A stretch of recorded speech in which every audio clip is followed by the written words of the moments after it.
Evolution versus creationism. The riddle of life's inception endures as one of the most enigmatic challenges in contemporary science, one that might never see a definitive resolution. With every stride we make in understanding the complexity of life, the idea that such an elaborate system, one that demands the concurrent presence of all its complex elements, much like a cell, could have emerged spontaneously seems more and more far-fetched. This raises a critical discrepancy in our grasp of the natural world. The notion of randomness and simplicity typically associated with the universe's working stands in stark contrast to the intricate complexity needed for life. Regardless of this paradox, the scientific community remains undeterred in their quest for answers. They propose theories like the RNA world hypothesis, which postulates a world where self-replicating RNA molecules served as the progenitors of all existing life.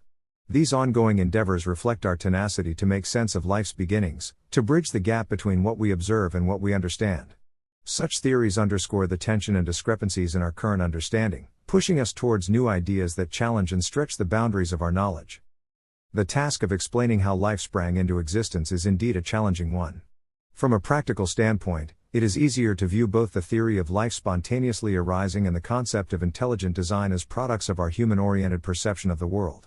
These ideas are deeply ingrained in our consciousness, not necessarily because they offer the most accurate or complete picture, but rather because they reflect our human biases and assumptions. We tend to perceive and interpret phenomena based on our own experiences and attributes, an approach which, though natural, often leads to an oversimplified and skewed understanding of the universe.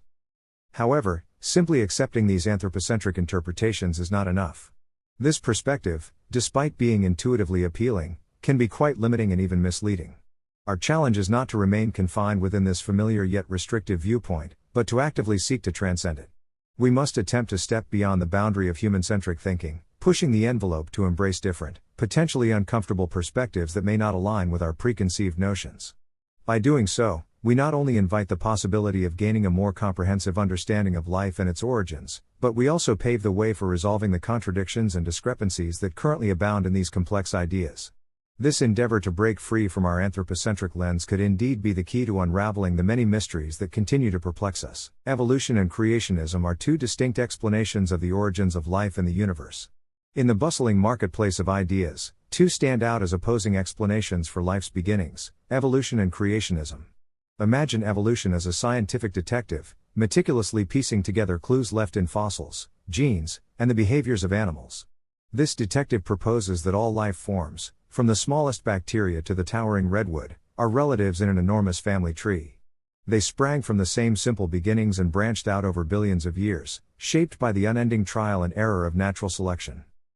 Creationism, on the other hand, paints a different picture.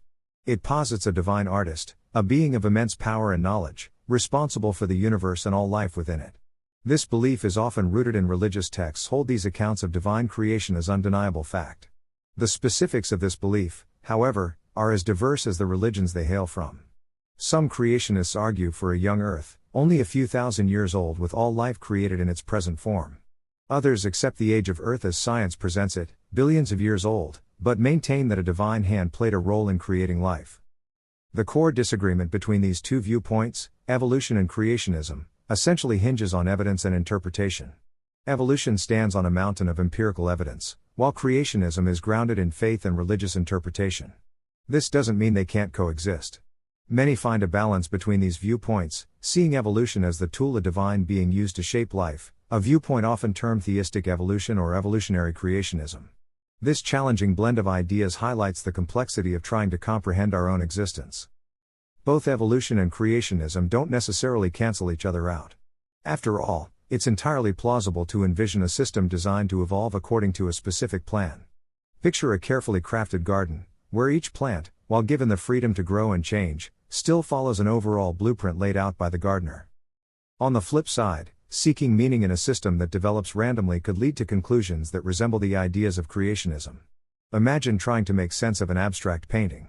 At first glance, the shapes and colors may seem arbitrary. But as you dive deeper, patterns emerge, hints of intent, and suddenly what seemed random takes on a structure and purpose that's remarkably similar to a premeditated work of art. In both scenarios, the boundaries blur between what's purposefully designed and what's evolved naturally, reminding us that differing ideas can often provide different lenses through which to view the same complex reality. In essence, both theories act as helpful platforms for our exploration and understanding, rather than being definitive answers to reality. It's not so much about uncovering a true state of things, but rather understanding the ways in which our own minds perceive, categorize, and imbue meaning onto the various events and phenomena around us, many of which we ourselves have conceived. This gives rise to numerous discrepancies in our contemporary worldview, a situation where objective truth frequently becomes entangled with personal interpretation. Our cognitive processes mold our perception of reality, with these individual perceptions forming the backbone of our collective comprehension. This underscores how unique personal experiences and viewpoints can dramatically alter and redefine the shared beliefs and truths we hold. In the end, we're not merely observers but active participants shaping our shared understanding of the world. The clash between evolution and creationism might just be a byproduct of our human cognition, which often struggles to see beyond linear causality, our innate inclination to link every event to a cause, and often absolutizing this linkage. By nature, we human beings yearn to decode the world in clear, causal sequences, with each incident leading logically to the next. While this cause and effect simplification aids our understanding of the universe, it can also limit our ability to comprehend its complexities. We might inadvertently box in theories such as evolution and creationism within these constraints, presuming them to be mutually exclusive, when they might not necessarily be. In a cosmos where our perception of time is more a facet of human consciousness than a concrete, universal truth, constructs like causality and evolutionary processes emerge from our distinctive human way of understanding and deciphering the world around us. We naturally seek to impose a linear narrative on our environment, fitting everything within our conception of time, which may not fully mirror the true intricacies of the universe. The notions of cause and effect, and by extension, the notion of evolutionary progression, are products of this subjective interpretation. These are instruments of comprehension we've devised, yet they may not encapsulate the full spectrum of reality, leading to certain inconsistencies in our modern understanding. If we dare to entertain the hypothesis that time is not an objective reality but rather a subjective construct arising from human perception, we find ourselves in the midst of a fascinating paradigm shift, pioneered by brilliant minds such as Einstein, who boldly proclaimed time as nothing more than a tenacious illusion. This perspective invites us to reconsider our preconceived notions about the nature of existence. If time is indeed a product of our consciousness, then the age-old debate between evolution and creationism loses its relevance. The concept of a linear progression, with its implied conflicts and dichotomies, dissolves into a grand tapestry of interconnectedness. Within this unified block of space-time, the boundaries between past, present, and future blur, unveiling a captivating panorama where all moments coexist harmoniously. Such contemplations beckon us to embrace a broader understanding of reality, one that transcends conventional wisdom and ignites our imaginations with its boundless possibilities. The concept of intelligent design, largely popular in modern discourse, is inherently anthropocentric. It projects human traits of intention and purpose onto the universe at large. This propensity to perceive everything in relation to us is a deep-rooted human trait, influencing our understanding and interpretation of the world around us. It even extends to our perception of the divine. We imagine a creator through the lens of our own experiences, assigning it human-like attributes and motivations. Interestingly, this anthropocentric bias is not exclusive to those who uphold the idea of a divine creator. Even those who reject such notions are still tethered to this human-centric worldview. Their counterarguments and perspectives are just as influenced by human experiences and assumptions, further underlining the pervasiveness of our anthropocentric lens. This dichotomy presents a significant discrepancy in our contemporary thought processes. On one hand, we endeavor to reach a detached, objective understanding of our universe. On the other hand, our interpretations are invariably colored by our subjective, human viewpoint. The struggle between these two conflicting approaches forms a central theme of modern intellectual exploration.